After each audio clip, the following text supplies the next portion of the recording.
Unfortunately, I also remember this book. To self-report as a dork. Are you implying that the people who made a paleontology YouTube channel are dorks? In the movie, it fucking steps on a guy and then fucking rips his spine out, like just digs his fucking toe claw into his spine so he'll scream so people come to help. It's so cool. And then it snaps his neck. It's fucking tight. That is Shut the fuck up, you didn't like the male design. You don't know what you're talking about. Hi everybody, welcome to our first Jurassic World Evolution 2 dinosaur review. Today we're going to be talking about one of the most famous dinosaurs from the Jurassic Park franchise, Velociraptor. Before we start, I think we should just introduce ourselves for any new viewers. Amelia, why don't you go first? All right, my name is Amelia Zietlow. I'm a PhD candidate at the American Museum of Natural History. I'm James Napoli. I'm a postdoctoral researcher at the North Carolina Museum of Natural Sciences and North Carolina State University. I'm Scott Johnston. I am the vertebrate paleontology fossil preparator and technician at the Harvard Museum of Comparative Zoology. I'm Alex Rubenstahl. I am a PhD candidate at Yale University. I'm Dalton Meyer. I'm also a PhD candidate at Yale University. And together, we're the Skeleton Crew. So, this is the start of a new series on the Skeleton Crew channel. In this series, we're going to go through each and every dinosaur design from Jurassic World Evolution 2, and we're going to rank them on a tier list. Now, rather than do this all in one big video, like we attempted to do many months ago in what was the worst evening of several of our lives, we've decided to space out the work a little bit and do this dinosaur by dinosaur. This also allows us to give each dinosaur a little bit more time because there's over 100 of them, and the list will probably grow as we record the series. And if we did this in one video, we just wouldn't be able to say anything about any of them. So we're going to start with Velociraptor. Velociraptor is probably the most famous dinosaur in Jurassic Park, except for T-Rex. It became a household name, really, as a result of the Jurassic Park franchise. And I think it's a great example to start with because there's so much to talk about with the design of Velociraptor in Jurassic Park and in the Jurassic World video game franchise. So let's get started. We have here, Dalton, what are you focusing on right now? Right now we have one of the female Jurassic Park 3 Velociraptors. So Velociraptor, in addition to being iconic, has also basically changed its appearance in every single movie, more or less.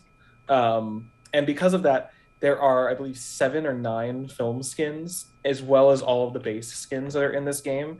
And because they're so different from one another, they're not different models, but they're at least kind of semi-different when you look at the heads of some of them. We're going to be tier listing several of the different Velociraptor variants, as opposed to giving Velociraptor just one unanimous score, because some of the designs are extremely good, and some of the designs are pretty bad. It would not do it justice to give it one lump score, which would probably average out somewhere in like the C's.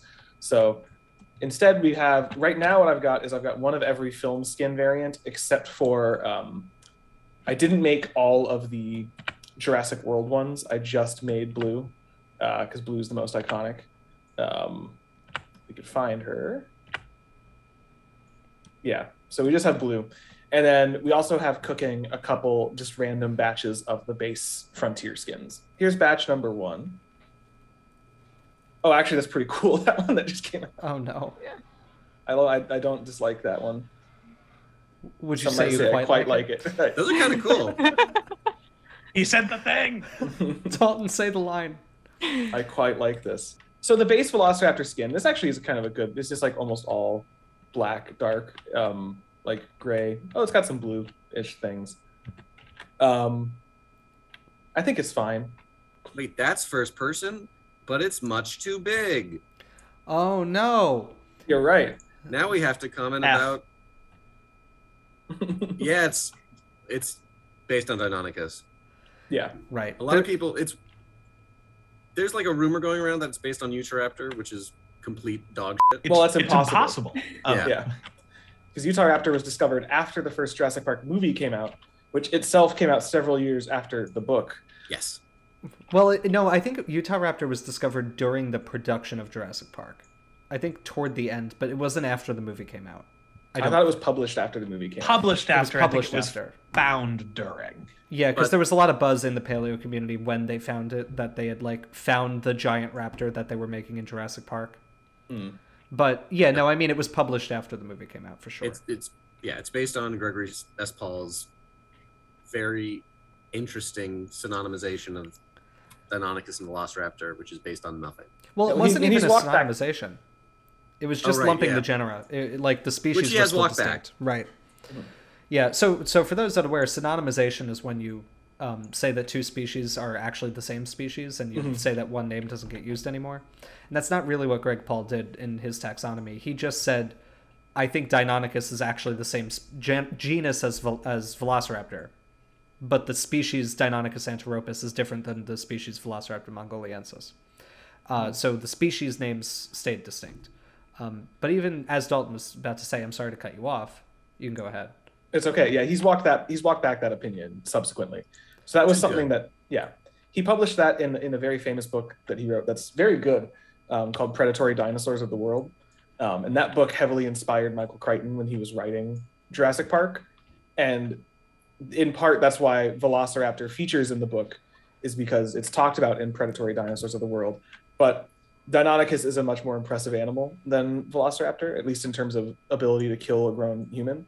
So obviously Deinonychus was chosen, but Michael Crichton, not being a paleontologist, just went with it must be Velociraptor. The important distinction, in my opinion, is that with a baseball bat, I could kill a real Velociraptor mongoliensis, probably with one hit.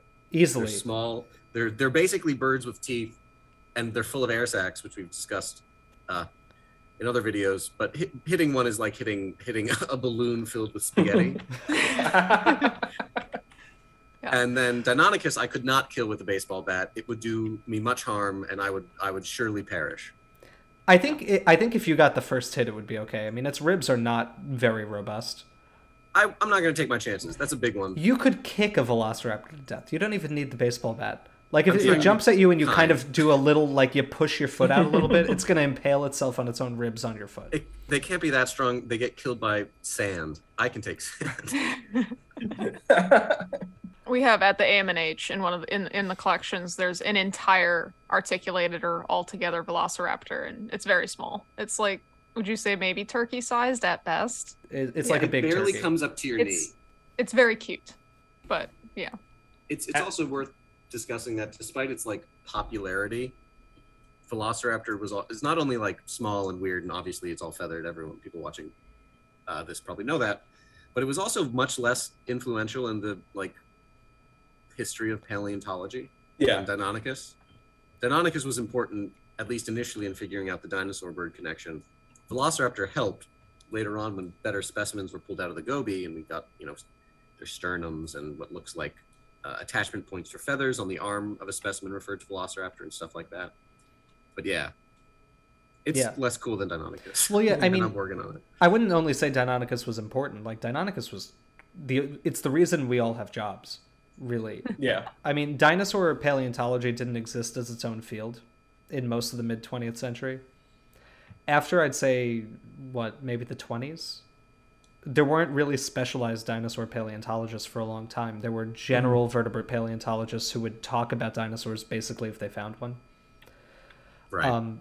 Deinonychus really resurrected the idea of dinosaurs as a topic of study because it made it so clear that there was a substantial connection with birds. And all of the resurgent interest in dinosaurs as a whole really goes back to Deinonychus. Yeah. Right. I'd say Velociraptor's main importance was really showing conclusively that birds were dinosaurs. Because, as Alex said, all of the features of its anatomy that we found when we found specimens in the Gobi showed all of these very clear bird-like specializations. It made it completely unreasonable to say that birds weren't dinosaurs. And it's also more complete. We have more fossils of Velociraptor articulated with elements known than we do for Deinonychus. So they do help paint a clearer picture. We do have a lot of Deinonychus, but yes, I should. Sorry, I thought you were done there. You should see the Deinonychus skeleton that we have on display at the Harvard Museum of Natural History. It's really funny because it's a tail, some ribs, and a foot, and then a model of a skull. Like it shows that at least it's based very much on the MCZ specimens, which I know were important, but there's not much of it. Yeah. Well, the YPM specimens were the main ones, although then it turned out that Barnum Brown had found a Deinonychus for the AMH decades prior. Yeah. I didn't know that. Yeah, John Ostrom found it, I think, out on a table when he was at the AMH at one point, and he was just like, "What the fuck?" Here's another one. I mean, it does seem like we found enough of them that even though none of them are quite as impressive as the Mongolian velociraptors, that we've got a good idea of what Deinonychus looked like. We have most of it. Yeah. And it looks kind of like this.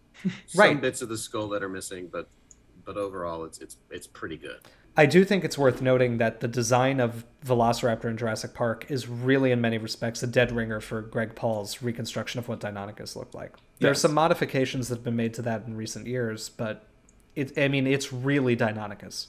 Mm-hmm. I don't understand why there's so much online discourse constantly about what's the real Jurassic Park Velociraptor. Like, it's Deinonychus. It's always been Deinonychus. Yeah. I think it's always been explicitly Deinonychus. Yeah. Yeah. I mean, correct me if I'm wrong, because I don't spend as much time with dromaeosaurs, but like it's a little big for a Deinonychus. Like it is. It'd be on the upper size of like the bigger ones, like the biggest ones. But like it's smaller than Utahraptor. At least this model. I think sometimes Blue in the movies looks kind of enormous, but no, Utahraptor's like a bear. Oh yeah, Utahraptor's huge. I mean, what are we talking Utahraptor? Like 1,000 pounds or something? Something like that. Yeah. Dalton and I saw an articulated. What museum was that at? That was at the Morrison Natural History Museum in Morrison, Colorado, which is a delightful little local museum. Yeah, just shockingly big. I personally, I've enjoyed the kind of headcanon theory that it's actually Achillobator. Just because that, like, I enjoy the, like, in-universe explanation of that, like, oh, if they found mosquito and amber in Mongolia and they got a dromaeosaur out of it in roughly that same age, it'd be like, oh, it's probably Velociraptor, and then it grows up to be 6 feet tall. It's like, wow, Velociraptor's way bigger than we thought it was. Right. But it's actually Achillobator. But we don't know much about Achillobator, do we? It could not even be a dromaeosaur. Oh, whoops. Achillobator is also a scientific crime. Because oh no. Yes, so Achillobator is for those who don't know, is a large dromaeosaur from Asia. Dromaeosaurs are raptor dinosaurs. Right, yes, air quotes around that. So dromaeosaurs are raptor dinosaurs that like Velociraptor and Deinonychus. And Achillobator is this weirdly primitive looking one that's known from a partial skeleton in Mongolia. The fun thing about Achillobator is that a description of it was written by my former PhD advisor, Mark Norell, and Alex's former master's advisor, Jim Clark. And they left a hard copy of their manuscript in Mongolia. And then while they were back in the States, it was published by somebody else there, with them as co-authors, completely unfinished, with the figures not even, like, done properly. Awful figures. Referencing, like, literature that didn't exist yet. No, it was bad. It was not a great thing. And which is... Yeah, go ahead, sorry. Yeah, I mean, it's just it kind of mars the species a little bit because it never really got finished study.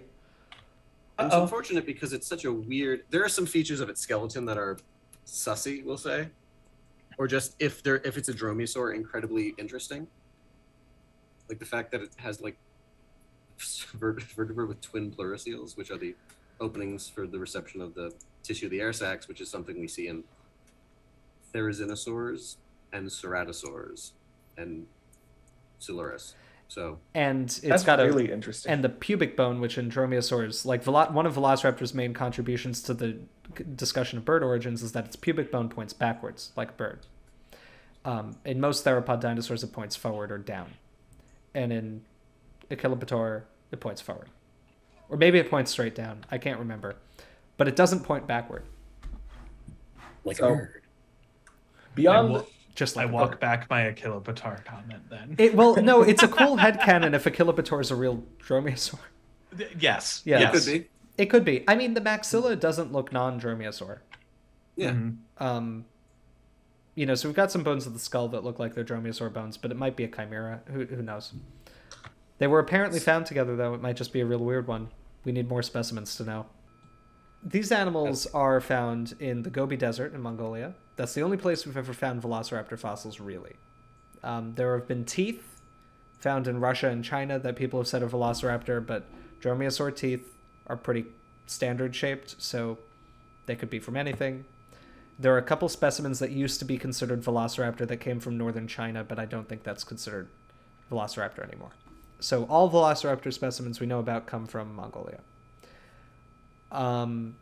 Mongolia at that time was a arid environment, the areas that we find Velociraptor in at least.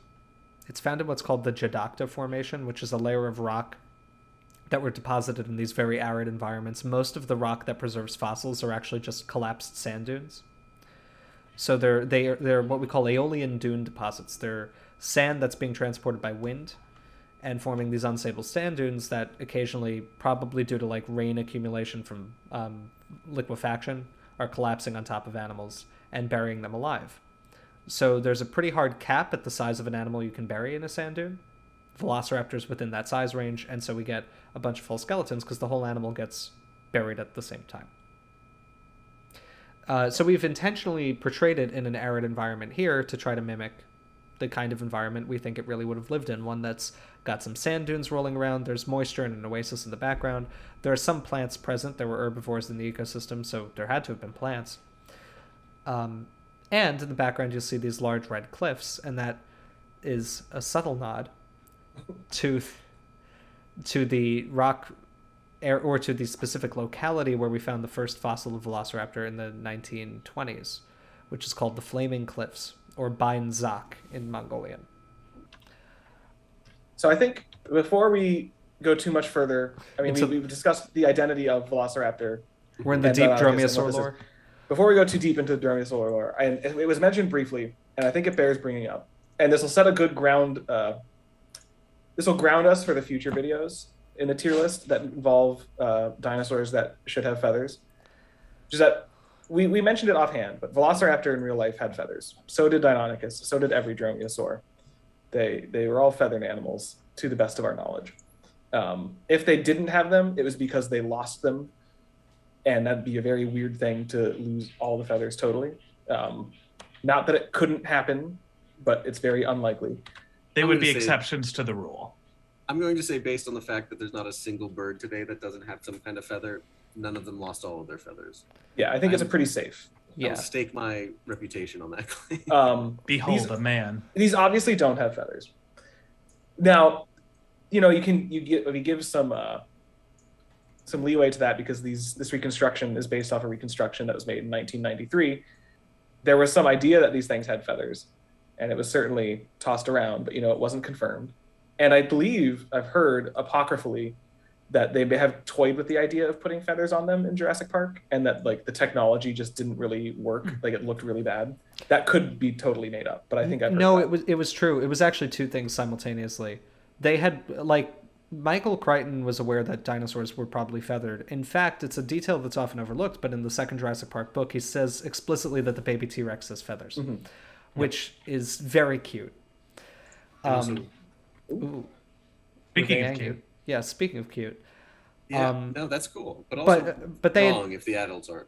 Well, right. But I mean, it was his nod to the idea. Which is nice. Yeah, it's a nice thing to do. And they were aware that dromaeosaurs were probably feathered animals when they were making Jurassic Park. That had been floated a lot. I think everybody kind of overstates. Well, not really. A lot of paleontologists didn't buy it at the time, but by the mid-'80s, a lot of specialists in dinosaur paleontology were already beginning to understand that most dinosaurs were probably feathered. In Gregory S. Paul's Predatory Dinosaurs of the World, there's a lot of feathered dinosaurs. He even has kind of a tendency of putting feathers on dinosaurs that are traditionally not depicted as very feathered. I know his Silophysis in that book is feathered, and that's really far down the dinosaur family tree. That's a very early one. Right. And critically, Deinonychus is portrayed as feathered. But my understanding is for the movie, it was both the technological aspect that Dalton said, where they could not animate feathers with CGI. It just was not possible at the time. But also, there was the discussion of would it be scary if it had feathers? And apparently the answer was it would not be scary. Said in the tone of voice of someone who hasn't fought a goose. Well, it probably wouldn't be scary if the feathers are poorly animated. Like it's probably more so that it just didn't look. It probably looked funnier than scary. Oh yeah, Right. Especially because that's kind of the reason why the first like really big successful CGI animated movie was Toy Story, because CGI, especially early CGI, is really good at making things look plasticky, so make them toys, and giving realistic feathers to something where we can't even render human skin would be a nightmare and a half. We know it should have feathers. That's a factor, I think. That's going to be a factor in how we assess these things and where we want to put them on the tier list. But like accuracy is only a part of it. Probably the more important part is design and does it look good? And like I'm aware that the Jurassic Park Velociraptor should have feathers, but I don't really care because they look really cool. And that's more important for a good movie and also more important for a good game. It's iconic. It is iconic. Yeah. And with that in mind, maybe we should start taking a look at some of the more iconic film skins. So this is a good baseline. Dalton, can you get a shot of the base skin with its mouth open? That is horrible. I hate this. So how many maxillary teeth would we say this thing has? Too many. Let's see. 20-ish, 21. It's hard to say when it would cut off from the Premax. At least 19. It's a house grip.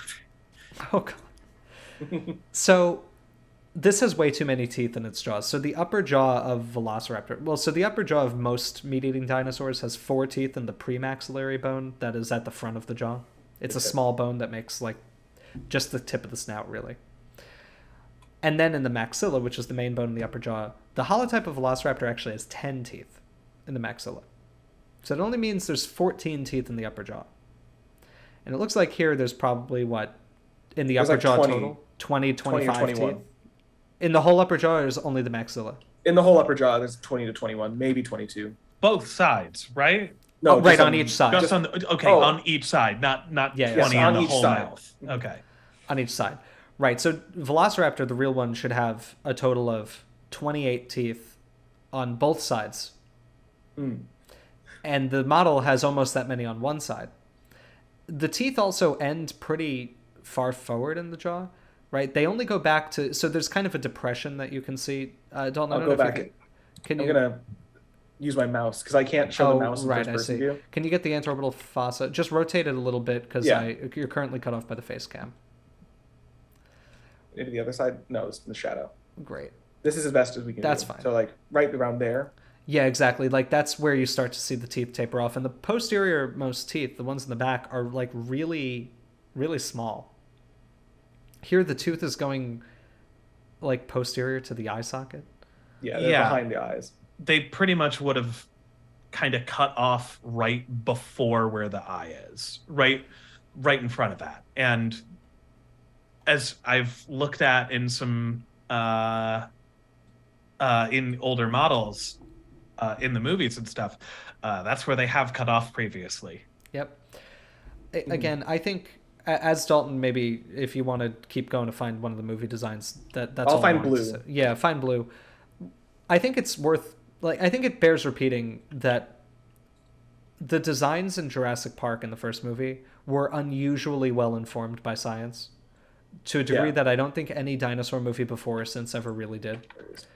It was just part of what Spielberg wanted going into the movie, that his whole goal was current scientific accuracy for the dinosaurs, except when dispensed with for storytelling reasons. And I think the biggest example of that is the Dilophosaurus is too small so that nobody could confuse it with the Velociraptors.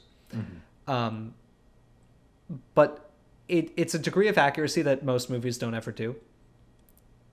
Or bother with, but they really did work a lot with some artists and scientists to get the dinosaurs as reasonably accurate as they could be at the time. Oh god, it's got the nasty teeth. Well, I'm here to disappoint you. They all do. Oh, do they really? Yeah. Because they're using the same like model for all of the Velociraptors, and it's based off of the Jurassic World model. Like they all have the bad teeth. Most of the theropods do. But worth noting that in the movies, up until Jurassic World, the tooth situation was much better. Yeah. But, they do say bigger, louder, more teeth. So that was like not only a plot element, but a design philosophy for the franchise once it was incepted. So this is Blue, and she's kind of the prototypical Jurassic World skin that we'll look at. It's just a fancier version of the Frontier one we were looking at. I think Blue's the best looking of the Raptor squad, the 4 Velociraptors. She's also the only one that's in all of the movies, or all the Jurassic World movies. Yeah, the other ones kind of go away relatively quickly Yeah, in the first one. I really they like eat it. There's like the green one that's like dark green. Yeah, Delta, I think is pretty good in terms of at least like coloration. Delta Yeah, doesn't it's- look bad. The Jurassic World designs for these animals are like I think I would enjoy these movies more if they just looked like they did in the first Jurassic Park. Yeah. Yeah. I don't think that the Jurassic World designs are terrible for the Raptors, but they're the weakest of the Jurassic franchise Raptors.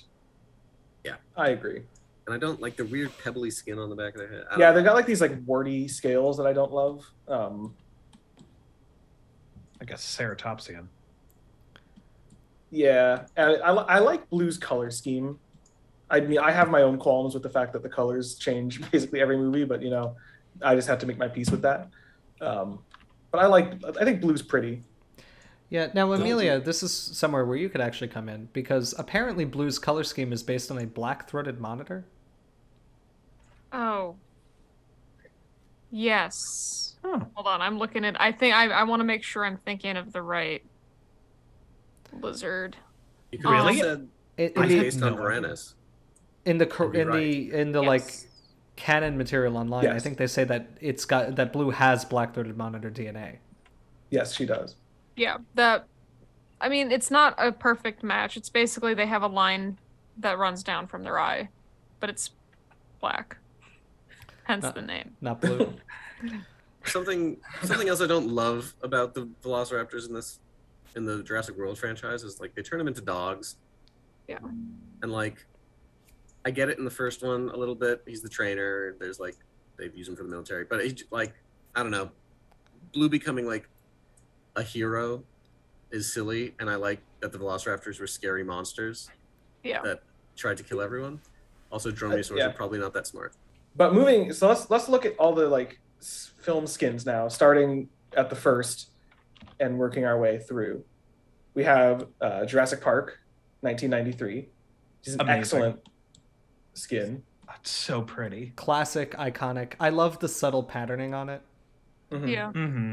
You know, It's like again, gorgeous. it's not like a crappy paint job where it's just all brown. It's brown with a lot of modeling and fading and everything that makes it look like something biological. I really like it. There's intentionality to it. Yeah. That's something with a lot of the original film coloration designs, is that they're more complex than people tend to like give them credit for, and more complex really than you can see, because like all the animatronics have immaculate, beautiful paint jobs, and then they throw dirt on them because you know the animal's covered in dirt, and it serves its purpose, and it's very naturalistic. But you do like, especially the Triceratops, you lose kind of the appreciation of how pretty the Triceratops is just because it's caked in dirt. Right. And I mean, the T-Rex itself is like, it has like a lot of greens and yellows in the design and everything, Mhm. almost kind of like an alligator. So it's like brown and green and yellow and all of those colors mixing together, but you mostly see it at night. Where the hell did kind it of- get that meat from? Well, as I say, fascinatingly, the Buried it 1993. for later. I like that explanation more than my ghost explanation.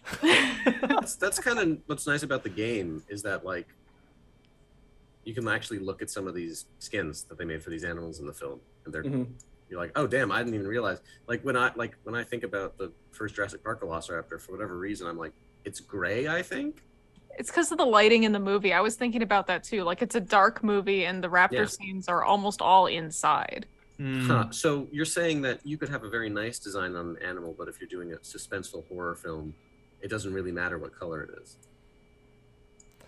I don't I know think where you're going you with could say this, and I that. don't like it.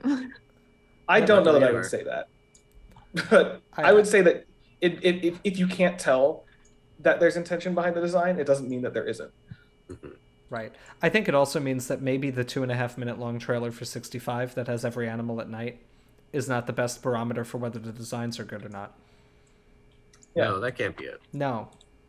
Another thing about the original Jurassic Park raptor that you can notice on the on the model there is that the head, even though it is similar, is a bit of a different shape.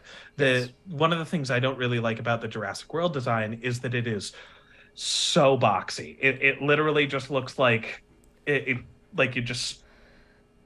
looks. Its name is there's no Boxy. features. It's boxy. Yeah.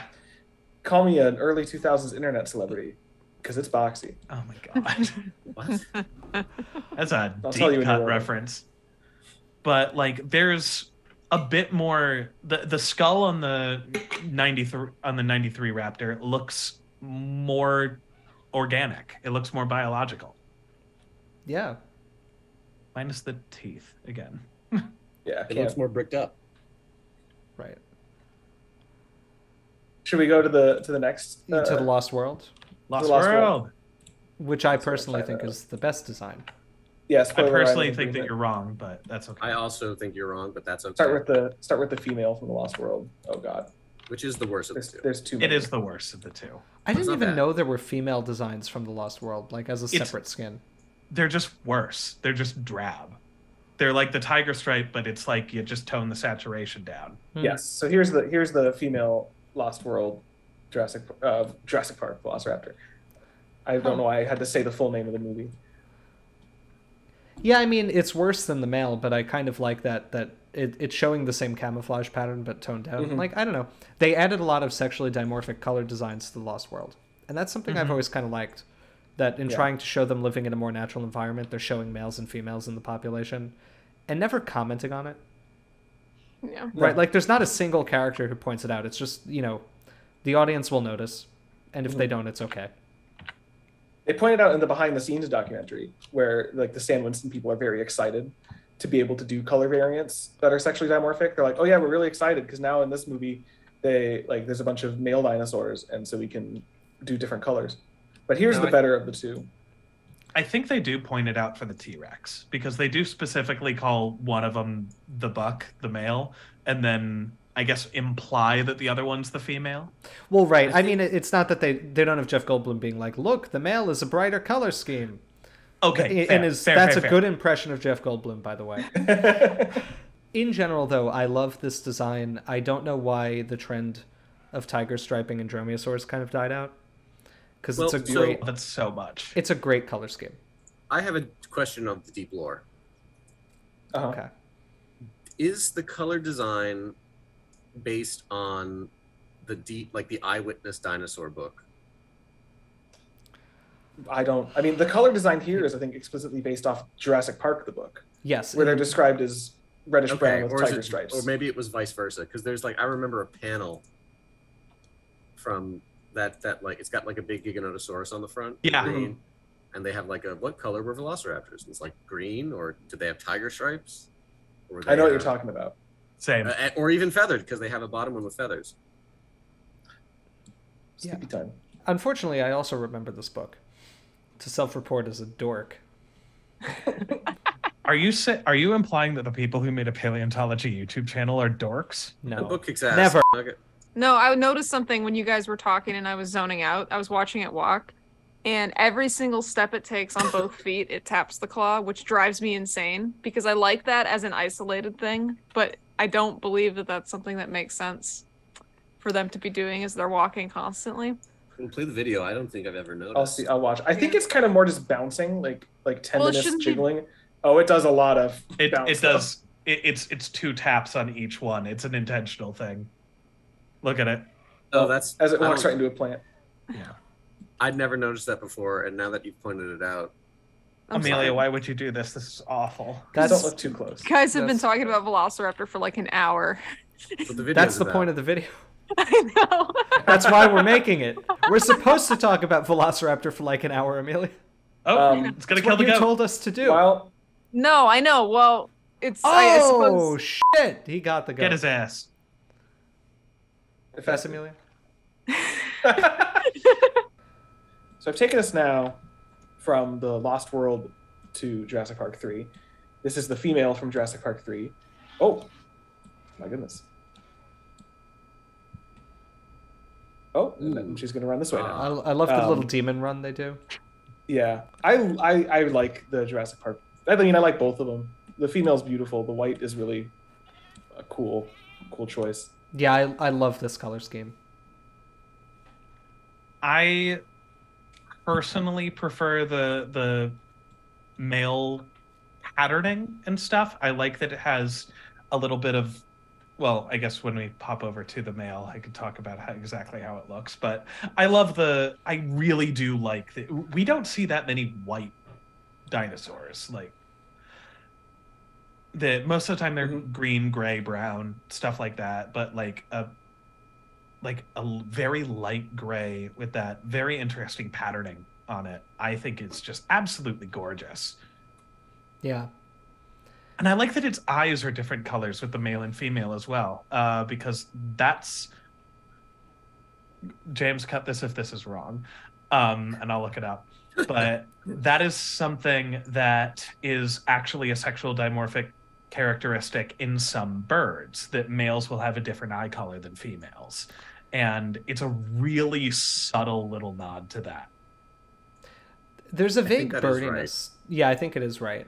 It is. Hornbills. Like the zoos I've been to that have pairs of hornbills, the males and females have different colored eyes. Rad. Very cool. I also love the vague birdiness of this design. Like, they didn't do a lot to it in the movie. Like, it's obviously still scaly. The male has quills, as we know and we'll talk about soon. But, like, the pupils are round, not slit-like. Most birds have round pupils. I think there's a couple of individual species that don't, but... So they gave it bird eyes instead of reptile eyes. It seems to carry its head a little bit differently in the movie. I almost feel like I see that here, even though I'm sure the animation rig is the same. But with there being a tighter curve in the neck, with the head almost a little more down pointed, that just has a birdiness to it. And the motions of the animal in the movie are great too, because they do that bird thing where their head is constantly rotating and pivoting when they're looking at something. I think it was a really great example of how to portray dinosaurs as more bird-like, even when the technology wasn't there to do full feathering. Of just, like, give it a birdie vibe. Make it give bird, so to speak. Bird vibes. Right. Bird up.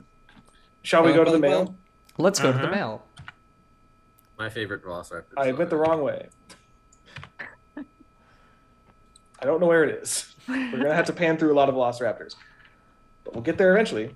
Velociraptors are pan too? Here we go. Here he is. He's going to have to bite a goat. Oh God, it's my favorite. It's hands down my favorite. I agree, Scott. I love the skull shape of it. I love how the snout is... It can't inform us. I'm so sorry. What is it? I was thinking of a joke about its long, black, greasy quills. I'm going to be like, it looks Italian. And then Scott said, I love its skull shape. Like, as that thought passed through my head. I'm like, oh, it's phrenology time. Sorry. Real phrenology hours. Please continue. I was going to say, I really like that this one has a very dromaeosaur head shape, that it actually has that more elongate snout that kind of tapers down a whole lot more than the other ones, especially the Jurassic World raptors have very boxy snouts. And I mean, we've already kind of talked about it, that this is not what Velociraptor looks like. Velociraptor has a very distinctive head shape at least in comparison to this. And does it look like Velociraptor? No, but it looks a whole lot more like a real dromaeosaur.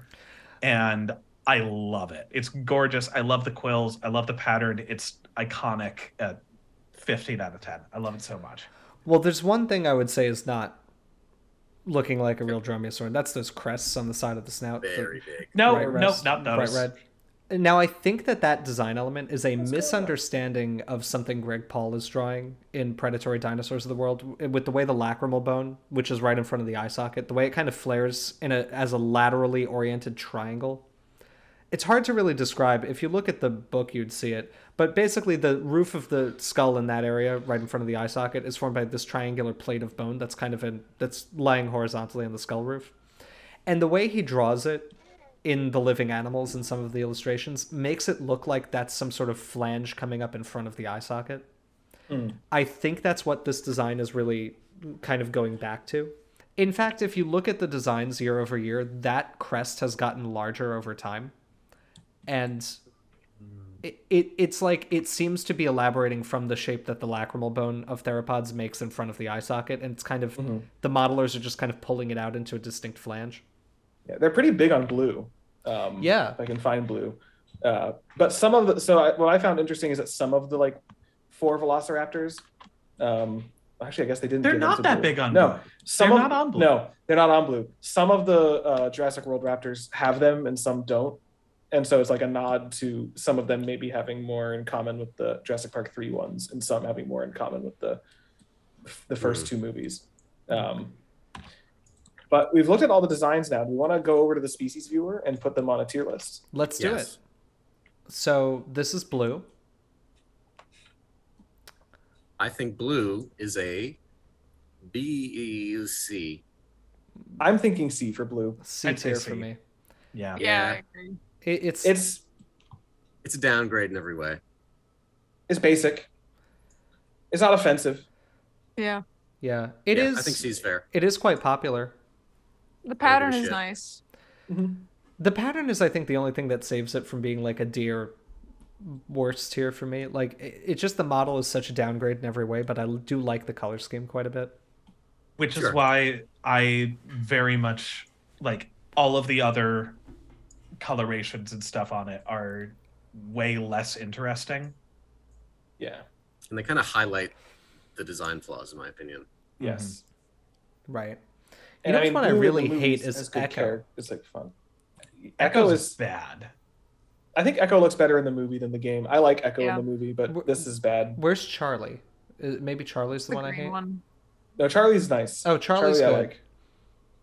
Yeah, no, Delta's Echo I remember very hating meh. in the movie. But blue, I give a C. So now let's go back to 1993, which they're in kind of a weird order.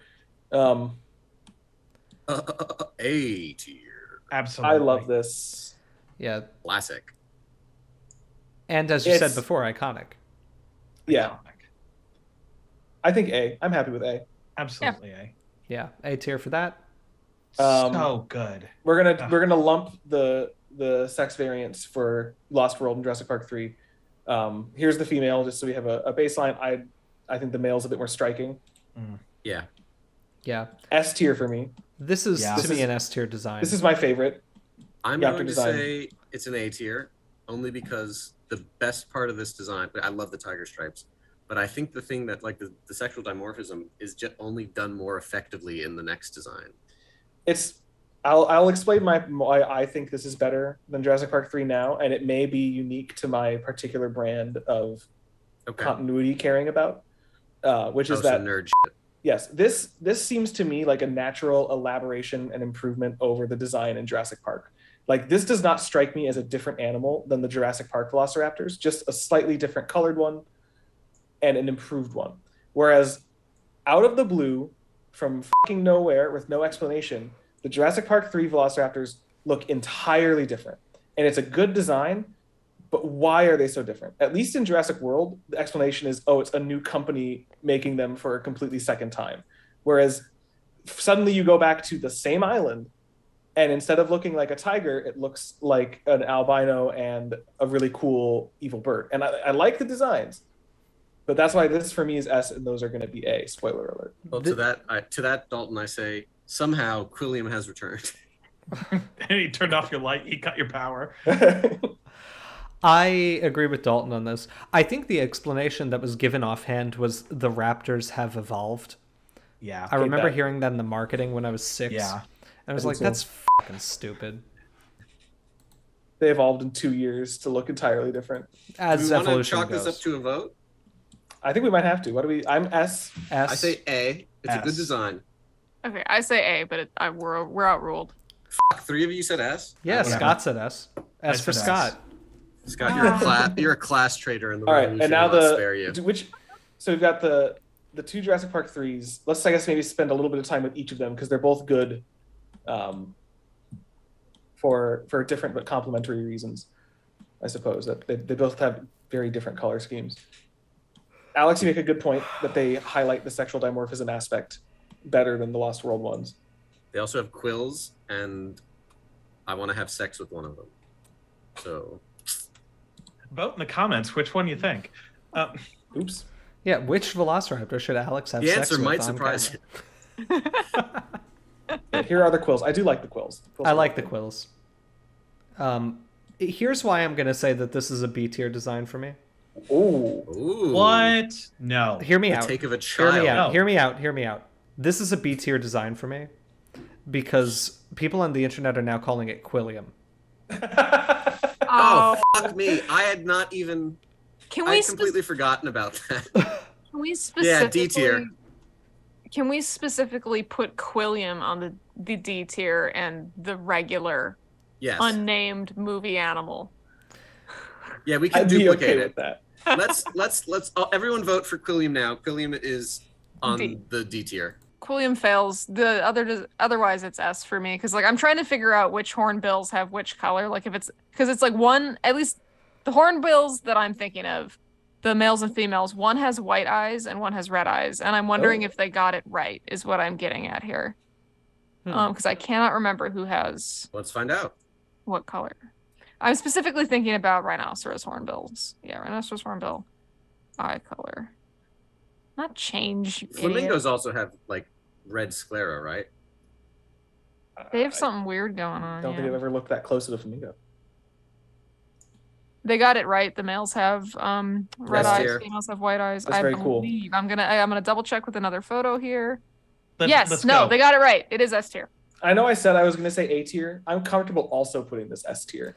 I'll put it S tier because of the female. Yeah. I think it is. I like Lost World better, but I also agree that this is an S tier design. Yeah. Based. Sorry, Scott. You go ahead. I was going to say I'm essentially the inverse of I like this better than Lost World, but they're both S tier. Here's my only thought. I don't actually like the male design that much, Oh. but I love the female design. I don't like it in this game. In the movie, it looks great, and in this game, it just looks like shit. Maybe the color grading. In the movie, it fucking steps on a guy and then fucking rips his spine out, like just digs his fucking toe claw into his spine so he'll scream so people come to help. It's so cool. And then it Set a trap. snaps his neck. It's fucking tight. That is Shut the what a fuck up, you didn't like the male design. You don't know what you're talking about. All right. All right, That's all so we it's got? S. Anyway, Let's wrap S this tier. up. S S tier. tier. Well, that's then the definitive final end all be all ranking of the Velociraptors from Jurassic Park. And Yes. to this framework, we will be adding all of the other dinosaurs from the game, which includes all the dinosaurs in the franchise, as well as ones that aren't featured in the films. And as we alluded to earlier, this is the final say, and it is correct. We're all paleontologists. You can't fight with us. Oh, and so none although of you're you- welcome to try in the comments. And so none of you weirdo pedants get on us. Yes, we're including marine reptiles and pterosaurs and synapsids. We don't mean just, Dalton said dinosaurs, but Oh, fair. yeah. All the animals. Yes. The plants Yeah. don't get anything. Including man. So, to determine what dinosaur will be featuring in the next episode of this series, we're going to be spinning a wheel. You may be unfamiliar with this concept, but in effect, this allows random chance to determine what the next dinosaur we feature is in a fun graphical format. We're the first YouTube channel to include this kind of fun gimmick. We're actually the Wheels- first media Techno. to do it. This Wheels is something are we've patented. objects. Wheels are round objects that rotate around a central axle. An axle They've is a central object that has a wheel rotate around it. And we're going to spin it. Are you ready to spin it? Let's Yeah. spin that wheel. Let's spin it. This is a very ungainly wheel because there's so many animals. There's a lot of things on this fucking wheel. All right. We're spinning Spin it. it. Oh, shit. All right. It's spinning very fast. It Well, now spins it's with a slowing quickness. down. Yeah. Oh, Watch it be Velociraptor. Hey! Duoplocephalus. Okay. All right. Oh, this is going to be a fun one. That's a good dinosaur. We like Eoplocephalus. All right. So join us for the next episode of this series when we review Eoplocephalus. Thank you guys for tuning in to the Skeleton Crew. We'll see you next time.